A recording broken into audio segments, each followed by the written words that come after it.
Welcome back once again to Havana Media. My name is Boniface Awino, and as usual, I'm going to be your host for today. Now, there is a statement that have been made by William Samoei Ruto today after the yesterday's meeting with Raila Odinga in Mombasa. Of course, Raila Odinga have not been around since he failed the election in Addis Ababa. He decided to go on a vacation, I think, to refreshen up and all that, to cool his mind and all that. So after coming back, the first place that Raila Odinga landed in was Mombasa yesterday, and there they met with William Samoei Ruto. Baba Mars, karibu sana. Yowen?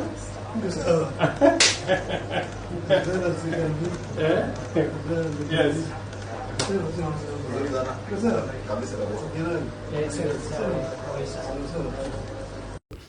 But what is funny is that, a lot of people have been waiting for Raila to listen to hear what Raila Odinga is going to say, the direction that is going to take after all this that have happened. What is he going to do next? Who is he going to join?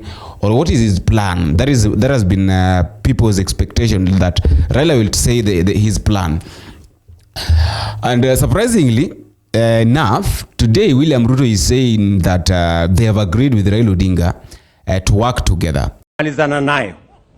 Mimi nimekubali ya kwamba tutengeneze serikali ya kuunganisha Wakenya wote.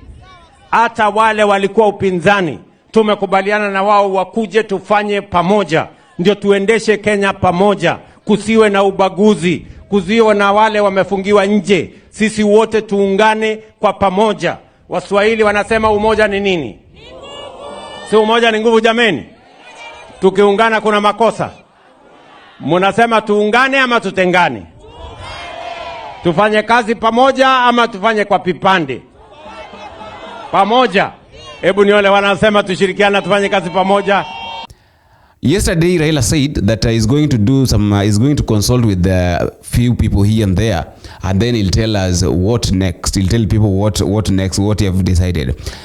And I've seen a lot of people saying that Raila Odinga is going to work with William Ruto. Mara Raila Odinga cannot work with Gachagua. I've even had Opiyo Wandayi slamming Kalonzo Musyoka, telling Kalonzo Musyoka to stop disturbing them. That Kalonzo Musyoka should leave them alone. I really don't know why these people, if at all maybe we can talk about this issue of opportunistic. Then I think Opiyo Wandayi, these guys that joined the government, and you hear them saying, Opiyo Wandayi is saying that we only have two coalitions. It is either you are with them in the government where they are, or you are with Wamunyoro. So where does this thing put people like, leave people like Sifuna? That is the question. Because of course we know very well that Sifuna is Raila Odinga's diehard, and he cannot do anything before he's being told by Raila Odinga. And we've been hearing Edwin Sifuna saying that they cannot work with William Ruto. And William Ruto today is saying that they've talked with Raila Odinga, they're going to work together. Yesterday, Rigathi Gachagua said something, that if at all William Ruto wants to accomplish this issue of the broad-based government, then he should work one term and then give Raila Odinga the other term to work. Do you think it is going to be possible for William Ruto to work for this term, and then coming to 2027, William Ruto will decide not to vie for any position, for presidency, and then give Raila the other term, the next term to work? One thing I know is that people are saying that Raila Odinga is going to join hands with William Ruto to work together, and then they are going to win the election. These force, the other parties, the other people that are joining hands together, I don't know why people are looking down upon them. I don't know why people are looking down upon these other coalitions. The Wamunyoro factor. That Wamunyoro factor is very much dangerous, because if people are not very careful with it, then it's going to bring a lot of problems, even at Arera in the coming election. Because tell me, suppose, which we are not even sure if it will work or if it will happen, maybe just rumors and all that. Suppose Raila join hands with the Ruto. Suppose Raila join hands with ODM join hands with the Ruto, and then they decide to go and vie for the presidency 2027. Who will vie? Do you think William Ruto will say that he's supporting Raila Odinga? Or do you think Raila Odinga will say that he's supporting William Ruto?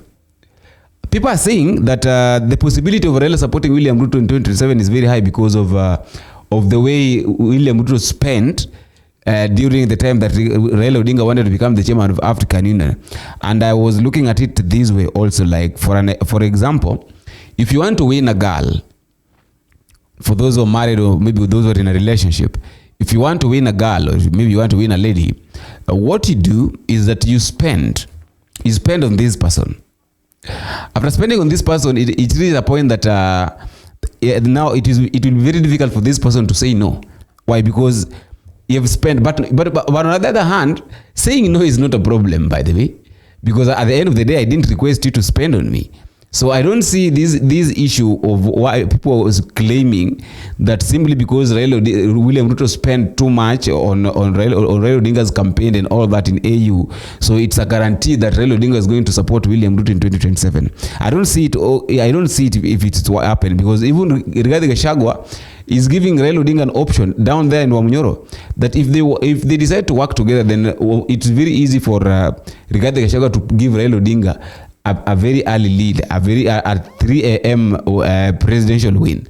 I don't know the kind of magic that is going to use to do that, because we have got people like Matiang'i are there, people like Kalonzo is there, Martha Karua is there, a lot of people are there. Jimmy Wanjigi is also here. A lot of people want to become presidents, but now with different perspectives, different reasons, from different angles, different parties. I don't know who is going to, I don't know how they're going to emerge, by the way. I'm just waiting for it, because one thing I know is that by April, May, June, July, we'll be knowing the direction that all these politicians are taking. But one thing I know is that before the end of June is very far. We are entering into, I think, March. So let's say before the end of April, we'll have known the direction that Raila Odinga is going to take. But predicting what Raila Odinga is thinking also is a very difficult thing. Even though people are saying that he might work with Rigathi Gachagua, he might work. So we are just here that he might. We just here at it. He might work with Raila, with Ruto. He might work with Gachagua. But this issue of William Ruto also should also be taken into consideration. And we should not, somehow we should not take it very seriously. Remember, when William Ruto went to visit Uhuru Kenyatta, and then he came out with in fact, he is the one who announced. They met together. What they discussed, we didn't know. And then William Ruto came out and told us that they've talked about politics, and you know how Uhuru Kenyatta have decided to help him how to help him how to run tell him how to run the country, help him run the country. You know, they've talked about the CSS and all that. And then when Uhuru Kenyatta came out through Kanzedena, they said that all the things that William Ruto was saying are propaganda. That those are not the things that they discussed. So sometimes this issue of discussing something with people, and then you are the first person who is coming out to talk about what you've discussed, and then maybe you say negative things, you say things different from what you discussed. You know, it shows that you're so much desperate, and that you are really, and then you put that person into a very difficult, a tight angle, a tight situation, whereby it's either he accepts what you say, or he comes strongly to decline or to deny what you've said. Are you seeing? But one thing I know is that let us wait for Sifuna next time. Sifuna will tell us everything. That is the only person that now we can listen to, by the way. Leave alone people like Opiyo and I. Those people have been drunk, power have entered into their brains, and they can't even think straight. You see people, somebody like Joho, somebody like Wandai, somebody like Mbadi, and Oparanya. Those guys cannot think straight. Truth be told, those guys cannot think straight. The only thing they think of is how they can make William Ruto happy. That's it. That is the only thing they think of. How can we make William Ruto happy? After all, guys, that is all for today. Let me know what you think in the comment section. But just a reminder, if you're meeting for the first time, don't forget to take a minute, click the subscribe button. You can also like, share, drop me a comment in the comment section. Tell me what you think and where you're watching this video from. Until we meet again, I've been your host, Boniface Owino. Bye-bye.